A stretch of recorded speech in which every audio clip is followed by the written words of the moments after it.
Good morning. Welcome to your weekly emotional workout, and I'm up to number 4 in the leadership series. Again, I'm using information from 5D leadership, which is 5 dimensions of leadership.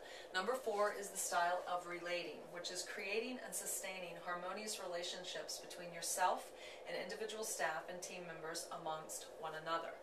Okay, so relating is a very powerful style.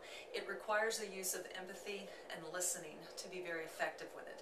The basic belief behind relating is that the leader is aware there's so much knowledge and capacity within the group to bring forth ideas and solutions to problems versus the leader believing that they have to solve it all themselves.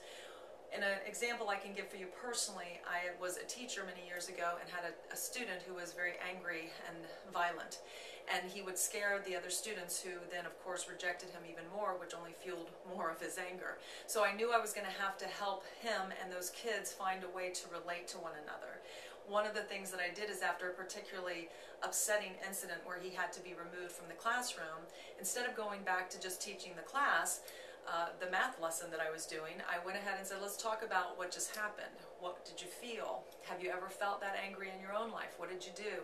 How do you think that we could make this classroom feel good for you and for him? What are the things we could do? Well, 6-year-olds are amazing, and they came up with all great ideas about how they could support him and let him know when they liked playing with him, when he was being nice.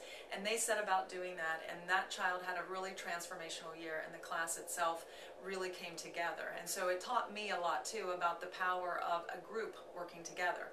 The same thing can be done in any setting, whether it's a classroom or whether you're in an office and you're managing a group.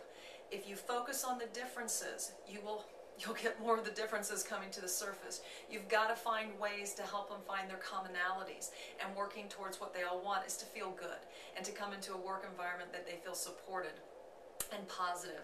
If you focus on that, the group, and you give the group some ownership on how to do it, they can step up to the plate and really create an environment where they want to be, and motivation and productivity obviously go up as well. If you have any thoughts, questions, comments on this, I'd love to hear from you. You can connect with me at Traci at connectionpointcoaching.com. Have a great week.